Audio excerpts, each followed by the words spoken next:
To change or not to change? That is the question that is facing the Arizona Cardinals. Jonah Williams, Darius Robinson, both listed as limited on Wednesday's practice report yesterday. So now we get to see what the ramp-up looks like for these guys. We see if their status will change for today's practice report, tomorrow's practice report, or injury report, I should say, if they ever get to being full participants. If that is the case, that's your signal that all systems go. Those guys are going to be playing on Sunday. Even if they're limited the rest of the week, that doesn't rule it out. It certainly looks like those guys are playing, but them becoming full participants in practice would be the ultimate signal that those guys will be available to the Cardinals on Sunday. And so now it is the question that continues to be debated. Is it the smart decision for the Cardinals to put Jonah Williams back in the lineup and sit down right tackle Kelvin Beachum? We talked a little bit about this yesterday. Producer Corey wasn't here for this. I lost my voice in the middle of a segment. It was a roller coaster ride trying to get through the rest of it and drinking water and trying to cough. It was a whole big thing. It'll probably make a blooper reel of the show at some point. But yesterday, when having that conversation, we talked about trusting the coaching staff that has gotten this team to this point. And whatever they think is the best thing for the team, they need to be given the runway and the opportunity to see that through. Jonah Williams, a 27-year-old right tackle, who they signed to a 2-year, $30 million contract for this year and next year to be their short-term answer at right tackle. And we only have seen him for one half of a game against Buffalo before he got hurt. Kelvin Beachum, his replacement, a 35-year-old journeyman who has not looked any bit 35. He has looked incredibly solid. He didn't look great filling in that first game, but has been good ever since. He's filled in quite nicely. This group overall has done wonders for the run game. They've been great at protecting Kyler Murray. They have kept him upright throughout the year. Only 15 sacks allowed for this group. That's tied for second best in the NFL. Only Buffalo and Green Bay have given up less. So this is a really hard decision for this team to make. You spent the money in free agency. You paid Jonah Williams to be your short-term answer at right tackle while you probably looked long-term for a replacement in the draft to take over, whether it's from this class, the guys that they drafted, or in future classes.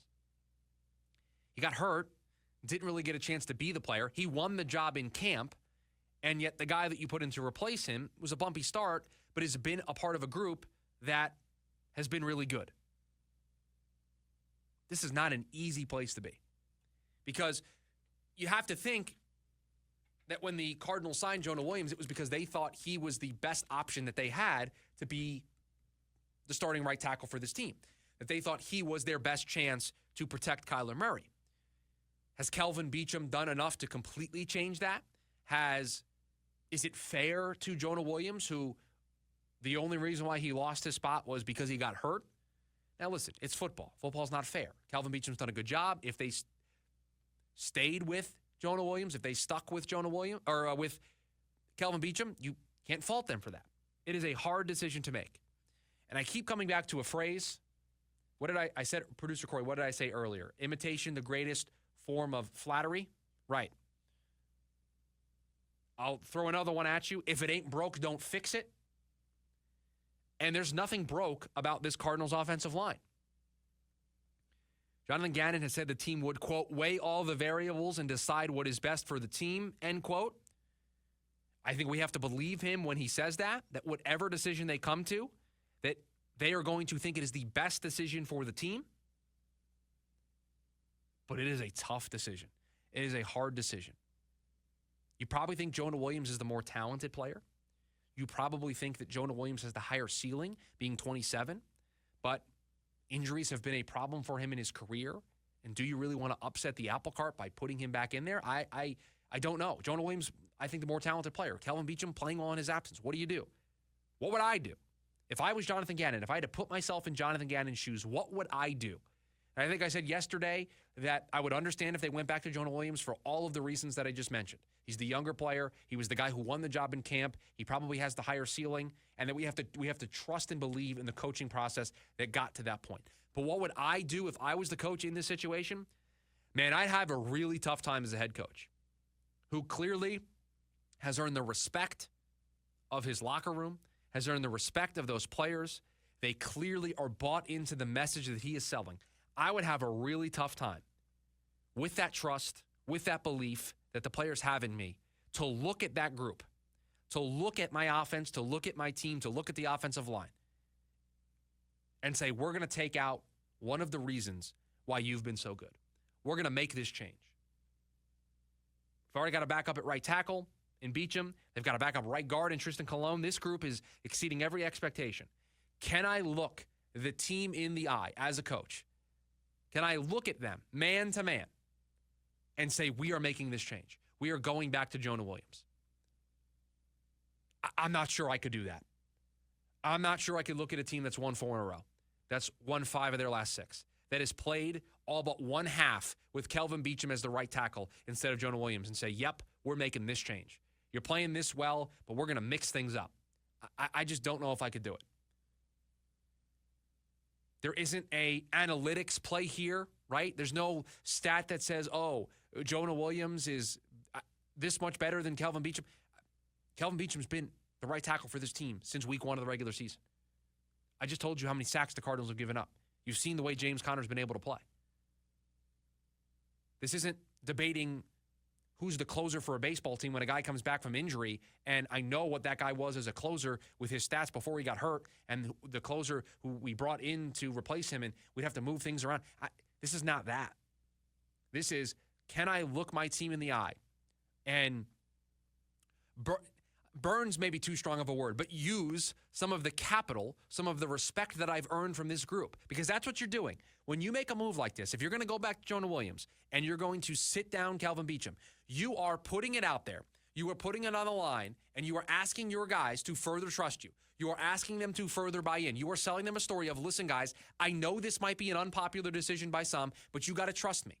And you've earned the credits up to this point to be able to use some of them. You've earned the credits to be able to spend them in this moment if you wanted to do this.